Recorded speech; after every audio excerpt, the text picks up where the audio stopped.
जब पांडवों को 12 वर्ष तक वन में रहना पड़ा, वन में रहते हुए भूख, प्यास, सर्दी, गर्मी और घुमक्कड़ जीवन के सभी कष्ट सहने पड़े। एक दिन युधिष्ठिर को प्यास लगी। युधिष्ठिर ने कहा, भाई भीमसेन, इधर उधर पता तो करो, कहीं पानी हो, बहुत प्यास लगी है। भीम पेड़ पर चढ़ गया। उसने देखा कि दूर पक्षी उड़ रहे हैं। कुछ पक्षी नीचे उतरते थे तो कुछ ऊपर मंडराने लगते थे। उस स्थान के आसपास पेड़ पौधे भी खूब थे। भीम ने अनुमान लगाया कि वहाँ जल अवश्य होगा। वह पेड़ से नीचे उतरा और जल लेने चल दिया। भीम ने उस स्थान पर पहुंचकर देखा कि स्वच्छ जल से भरा एक सुंदर सरोवर है। भांति भांति के पक्षी वहाँ उड़ रहे थे। हरे भरे पेड़ों से सरोवर के तट बहुत मनोहर लग रहे थे। भीम भी प्यासा था। वह झट उस सरोवर के किनारे पहुंचा और पानी पीने ही लगा था कि आवाज आई, खबरदार, पानी नहीं पीना। पहले मेरे प्रश्नों के उत्तर दो, तभी तुम पानी पी सकते हो, अन्यथा तुम्हारा बहुत बुरा हाल होगा। भीम को अपने बल पर बहुत अभिमान था। उसने उस आवाज़ की परवाह नहीं की और अंजलि में जल भरकर पीने लगा। उसने जल मुंह से ही लगाया था कि पछाड़ खाकर गिर पड़ा। जब भीम को गए बहुत देर हो गई तो युधिष्ठिर को कुछ चिंता होने लगी। उसने अर्जुन को पानी लेने और भीम का पता लगाने भेजा। वह भी उसी सरोवर पर गया। अर्जुन को भी अपने गांडीव धनुष का अभिमान था। उसने भी उस आवाज़ की परवाह नहीं की। जल मुंह से लगाते ही वह भी बेहोश होकर गिर गया। जब दोनों भाई नहीं लौटे तो युधिष्ठिर की घबराहट और बढ़ गई। उसने क्रमशः नकुल और सहदेव को भेजा, परंतु उन्हें भी वही आवाज़ आई। उन्होंने भी परवाह नहीं की और पानी पीने लगे। वे भी मूर्छित होकर गिर पड़े। अब युधिष्ठिर अकेला ही रह गया था। वह अपने भाइयों को ढूंढता हुआ उसी तालाब पर पहुंचा। उसने देखा सभी भाई मरे पड़े हैं। उसे भी आवाज़ आई, मेरे प्रश्नों का उत्तर दिए बिना पानी मत पीना, नहीं तो तुम्हारा भी वही हाल होगा जो तुम्हारे भाइयों का हुआ है।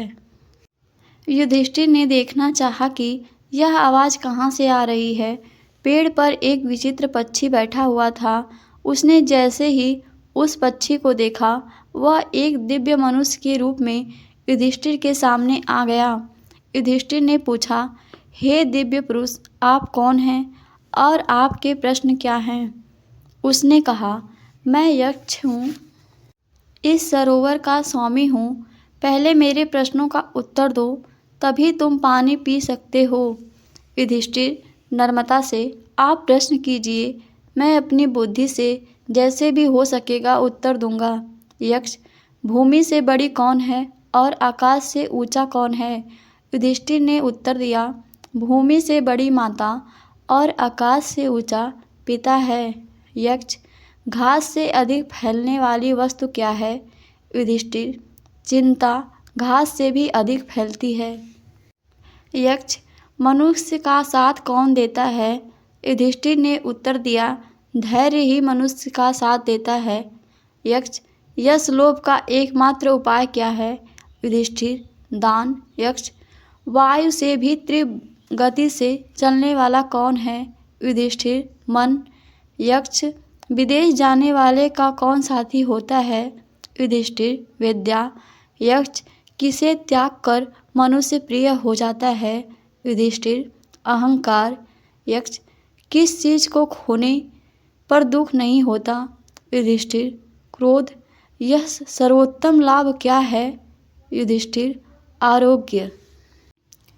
कैसे व्यक्ति के साथ की गई मित्रता पुरानी नहीं पड़ती? युधिष्ठिर, सज्जन व्यक्ति के साथ की गई मित्रता पुरानी नहीं पड़ती। यक्ष, संसार में सबसे विचित्र बात क्या है?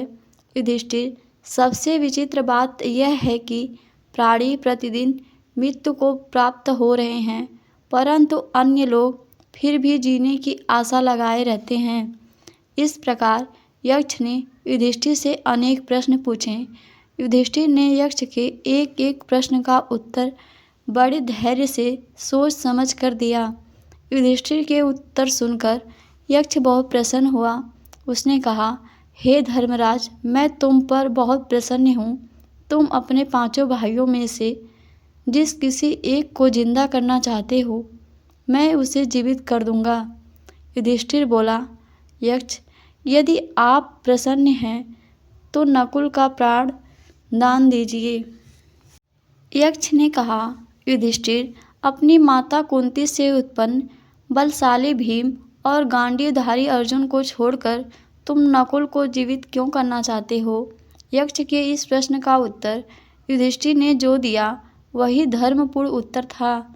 उसने कहा, हे देवता, माता कुंती और माता माद्री दोनों ही मेरे लिए पूज्य हैं। माता कुंती से उत्पन्न एक पुत्र मैं जीवित हूँ, मुझमें वह पुत्रवती बनी हुई है, परंतु माता माद्री का तो कोई पुत्र जीवित नहीं। वह भी पुत्रवती रहे, इसलिए मैं नकुल का जीवन चाहता हूँ। युधिष्ठिर के इस धर्मपूर्ण उत्तर को सुन यक्ष ने सभी भाइयों को जीवित कर दिया। ऐसा प्रतीत हो रहा था मानो वे गहरी नींद से जाग उठ खड़े हुए हों।